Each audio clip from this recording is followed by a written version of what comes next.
Join us and unwind with a good book. Welcome to Relaxing Reads. Yes, welcome to the Relaxing Reads podcast. Simone, Deb, and Tanya here with you ahead of our conversation with Sarah Bernstein, the author of Study for Obedience. If you haven't read the book, Deb will share what it's all about. Our latest read, Study for Obedience from Sarah Bernstein, tells the story of a young woman who moves from the place of her birth to the remote northern country of her forebears to be housekeeper to her brother, whose wife has recently left him. Soon after arriving, a series of inexplicable events occur: deaths of cattle, the demise of a ewe and her lamb, a local dog's phantom pregnancy, a potato blight too. She notices that locals suspect she might be the cause or the reason. It explores themes of guilt, abuse, and prejudice through the eyes of its unreliable narrator. Sarah, so happy to have you on the podcast with us today. Yes, thanks so much for having me. So happy to have you, Sarah, because we have so many questions. You've left us with so much. Lots to wonder about as we are wandering around the story. First off, where did you come up with the idea? I think one of the sort of core concepts came to me when I was at a retrospective of the painter Paula Rego's work a few years ago in Edinburgh, and she had this quote up on the wall where she said something like, "Women can be obedient and murderous at the same time," talking about the women in her paintings. And I was really, really struck by that dynamic, I think, and I couldn't really understand what it would look like or how, this trait of obedience that is usually seen to be passive, not something active, not something that could be murderous or act in the world, how that could come alive and could become agential. So that was kind of like the starting node of the story, and I sort of worked from there with that idea in mind. Wow. You offered us a window into who the narrator was and what she experienced, but we don't know her name. Why did we not learn her name, or why did you not give us her name? It's a very interesting question, and part of the reason I find it interesting is because it genuinely didn't occur to me that it would become sort of an issue at all. And I think part of the reason was pragmatic, so I didn't name her because I sort of thought, without really thinking about it, that it was a first-person narrator. And when we think in a first-person way, in terms of I, we don't generally use our own names. So that was the first thing. And then I guess the second thing is she's also a character who doesn't really see herself reflected back in the world from, by other people. So there's no dialogue, no direct dialogue in the story, nothing that comes directly from other people. I think she has one line of dialogue towards the end of the novel, but everything else is reported speech. And people don't really speak to her, they speak at her. So there's not really an occasion for her either to ever hear her own name. So I think there were a couple of practical reasons, as well as, I don't think I actually thought about it too much. It wasn't so much a conscious decision, just, thinking about how to construct a first-person narrator of this kind and how they might conceive of themselves in the world. We certainly feel a lot for this character, with or without her name. And even with keeping the location kind of vague, I think the three of us, we all had different places on where we think this could have taken place. And it's like you read along and you sometimes feel like you're in the olden times, the way things are, or with the times people. But then it's like we have this modern home when we're on a Microsoft Teams meeting. So what was kind of the thought process behind that? Were you trying to keep it in modern times or kind of have both times represented? That's a really good question. I think I wanted to have a sense of the past living alongside the present in the book. And I think that's reflected in a couple of different ways, primarily through the way this character speaks. So she uses a slightly sort of archaic way of speaking, a kind of archaic diction of telling her story. She speaks in a kind of very formal register that doesn't sound that contemporary. And then there's the kind of timelessness too of the situation in the town, and the townspeople seem as if they could be from sort of any epoch. So I think on the one hand, I did, because I was thinking about how an experience of history could be transmitted through generations, not just a specific event, but how a people might experience history and how that can affect, people from generations later. So I was interested in looking at that. So that was one reason that I wanted them to sort of exist alongside one another. And then, obviously we're so kind of entangled with technology in daily life that even a character like this can't really escape it. She's working remotely, so she relies on, the remote work technologies, as does her brother, like Teams. She uses a kind of audio recording stuff for her own job doing legal transcription. So that seemed to me important to take into account too, that even though this is a character who's really tried to detach herself from the world and from these kinds of technologies, she's just as enmeshed in the world as everyone else, even though, she sort of thinks of herself as very separate, I think. And Sarah, I'm wondering about, the townspeople and the fact that the narrator could not understand the language that they were speaking. And we all know that a lot of communication between people across the world is through language, right? So why did you make it that she didn't understand the language, even though her brother did? And there's a part in the book where you say that the townspeople knew English, but would not speak it. And then they had hand signals, right? Which made me think about a whole bunch of other stuff. So, the narrator went to university, had no problem with learning other languages, yet she could not learn or understand the language of the townspeople. So why did you create that kind of world, not allowing the narrator to communicate at all with these people? Yeah. This is one of the first parts of the novel that I ever wrote, even before I knew that it was a novel and this character was the character that I was going to go with. But I was thinking about what it would be like to move to a place and be completely illegible to the people there, not able to communicate anything of yourself, but likewise they would remain completely illegible to you, and what that might be like if there was this language barrier that was unsurmountable. That there was something kind of really unassimilable about this character. So that was, something early on that I had been thinking about. So part of it, I think, is a little bit metaphorical, right? It's about, the problems of assimilation, and the impossibility of it too, right? The impossibility in her case of return to this place where her ancestors are from.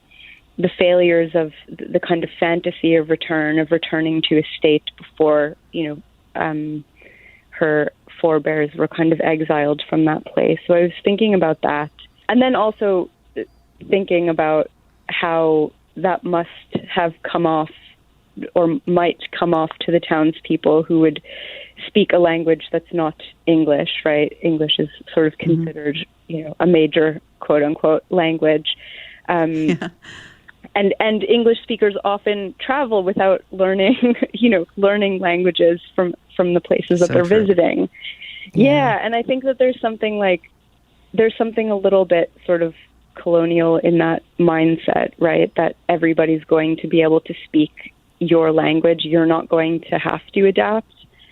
So I think there too, there's this sort of complication of, on the one hand, the townspeople are the kind of descendants of people who persecuted her people. But on the other hand, there is this sort of strange power dynamic where she's returning from an English majority, an English speaking kind of country, and she returns and, is sort of, although she claims that she's tried to learn the language, she's nevertheless, imposing herself in that particular way, right? She says, I know they can speak English, but they're choosing not to. So I think I was trying to complicate the sort of easy dynamic between, who's culpable and who's innocent in that respect as well. Because we only have her word for it, of course, that she's tried to learn the language. Yeah. Yeah. And it's interesting how, Sarah, you talk about she's so detached in her way with her remote work. She's kind of living in isolation. And it makes you really think about, you don't really learn about any kind of there's a few relationships she shares that she has in her younger years, but the dynamic with her siblings, her parents, you kind of feel bad for her that she doesn't really have someone to connect with until there's we meet Bert, and then she has this great relationship with Bert, and it's taken away from her when her brother returns. So what's kind of the thought process behind that? Behind Bert. Yeah. I think it did. I was sort of thinking, she's a hard character. She's hard in the sense of she's difficult to like, but she's also, her commitment to sort of self-abnegation makes her, sort of ascetic and, in her personal habits, right? She's like into self-denial and all of that. And so she's unlikely to sort of allow herself intimacy with people. And, she tells us early on that when she had tried sort of engaging in personal relationships with people, they'd failed, in part because of this sort of sense of detachment and the fact that she's always kind of subjugating herself to other people. But I think sometimes, in spite of ourselves, we connect even where we don't want to, right? So Bert is this sort of maimed little dog, and she's a kind of maimed person, so they maybe have that in common a little bit. And there's a kind of independence in their relationship, too. He's not dependent on her, and she's not really dependent on him, even though they kind of, well, she at least forms an emotional attachment to him.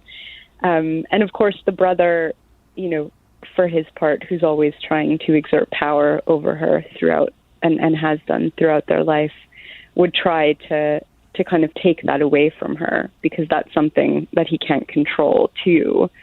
So they're, different characters trying and, failing to divest themselves and each other of, emotion, intimacy, personal connection as a way of exerting power in the world, I think. Is there a portal to the garden so she and Bert can have this space, this wonderful time versus what may be, in the house or, in the rest of the community?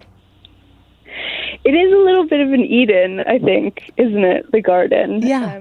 Strange entrances and exits to the woman with the dog with the phantom pregnancy. She somehow manages to get into. I think, there's something there about her trying to find some kind of connection with the place, even though she can't.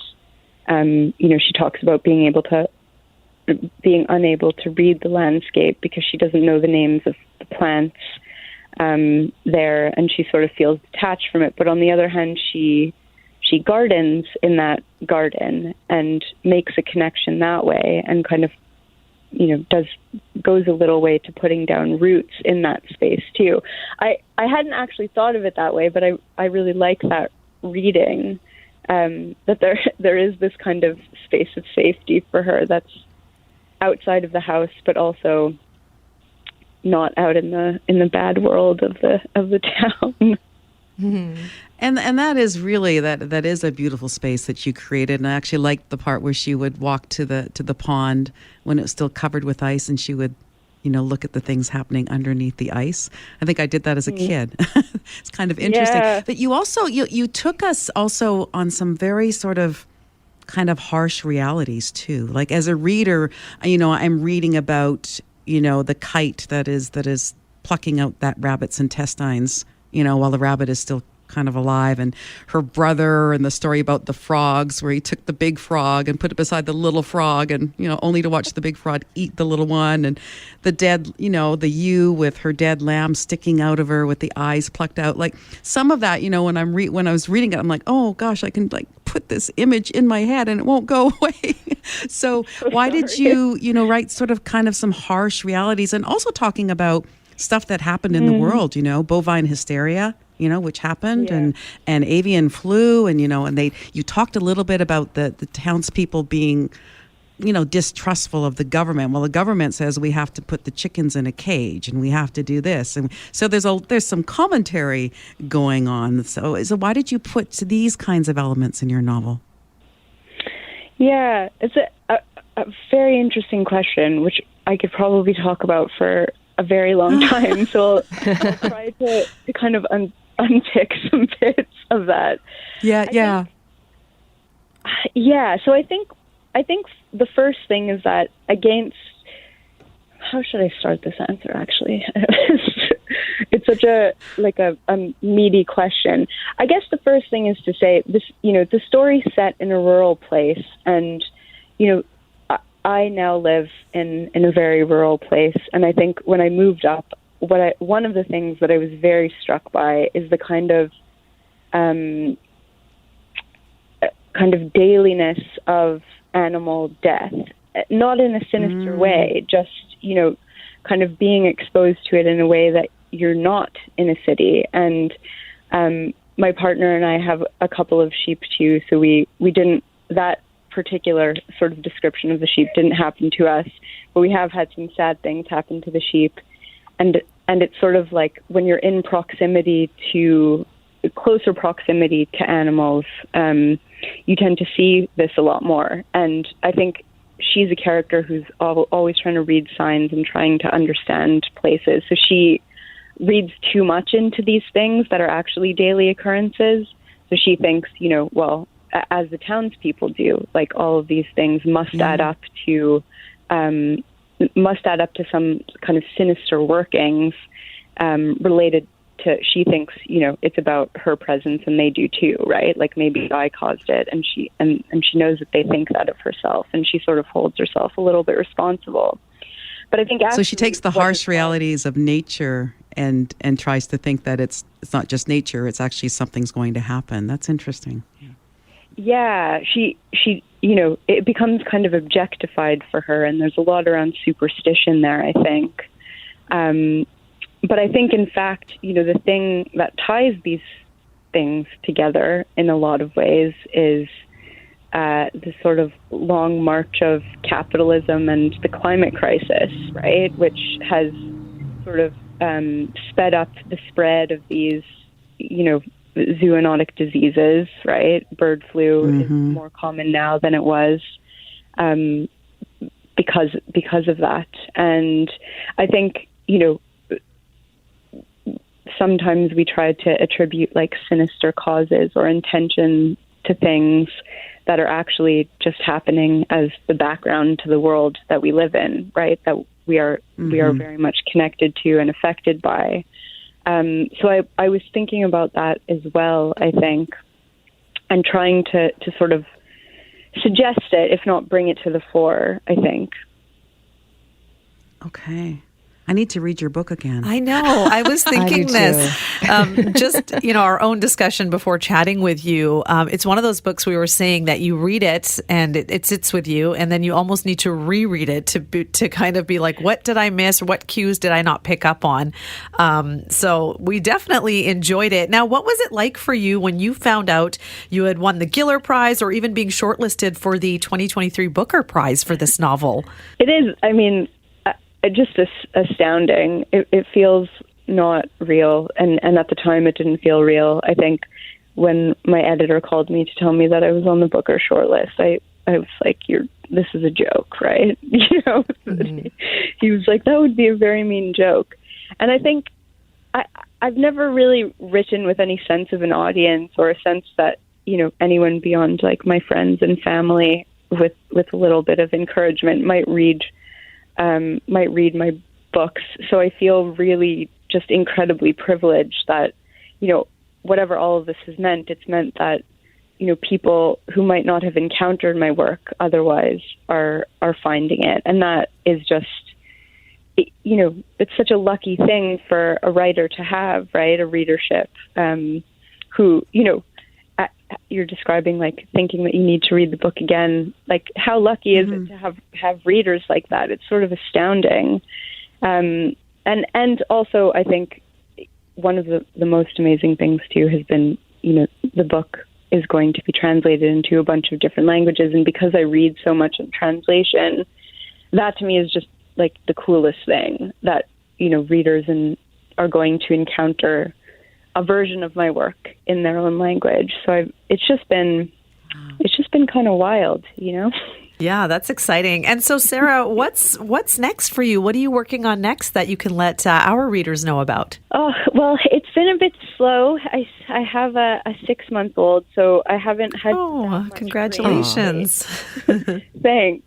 But yeah, I'm trying to sort of start to make a little bit of space to start reading again, and I have a sort of idea. I've been thinking a bit around kind of the politics of land ownership in Scotland particularly. It's sort of interesting. The large landowners of vast tracts of the Highlands, especially where I live. So I've been thinking about that and how I could kind of get on to a story about that. And also because I'm always reading a lot of Shirley Jackson, I've been thinking of a kind of haunted house story. So I'm not quite sure where that will get me, but yeah, it's right now I'm just kind of reading things, and I've been taking notes, and hopefully it will turn into something in a couple of years when I have a bit more space to think. I lived in the Highlands, so whereabouts are you living? living? Oh, no way. Yeah. So where were you? I was in Ullapool. Oh my God! So I'm far, really close far to west. Ullapool. Are Yes, you? I'm in Achilty, which is like Ullapool's our nearest Tesco. Oh my gosh! Oh, That's now I was there amazing. many, many years ago. There wasn't a Tesco. I think it was Safeway that I had to like ride my bike to. But I just remember when I was traveling, I always wanted to go to the Highlands because I thought they were mysterious and just like I was in awe of them. And I definitely felt like that when I was living there. And I'd take the bus to Inverness to watch movies, and I'd take the bus back, and I'd have like what is that haggis from? I'm trying to think of the name outside of Inverness. I'd have haggis. Anyway, lovely. Monroe. So I think it's very cool that a Montrealer is now living in the Highlands. Yeah, that's so cool. What a nice kind of synergy. Dingwall, there. that's it. Dingwall. The haggis from Dingwall is absolutely amazing. Oh yes, So. I think they have an iron brew flavored sausage at that place too. Ooh. I need to go back. And we didn't ask you this, Sarah, but now that you're talking a little bit about Scotland, was that where our narrator was? Is that, or did you have a specific place in mind? I didn't have a specific place in mind, but I think the kind of descriptions of place are a palimpsest of a bunch of different places that I've lived and been, like upstate New York and the Highlands and New Brunswick, where I lived for a little while too. So when I was imagining what it looked like, it was kind of like that. But I think, probably historically, it's probably located somewhere else. But I think part of the reason I didn't want to pin it down too much is that I didn't want to kind of limit the kind of experience of history of this character and her ancestors to one particular thing, right? And I think oftentimes when people think of like the beginning of Jewish history or like the beginning of the sort of key traumatic event of Jewish history, they think of the Holocaust, obviously, for obvious reasons. But of course, the history of exile as it relates to the Jewish people is a lot longer than that, and millennia longer than that, in fact, right?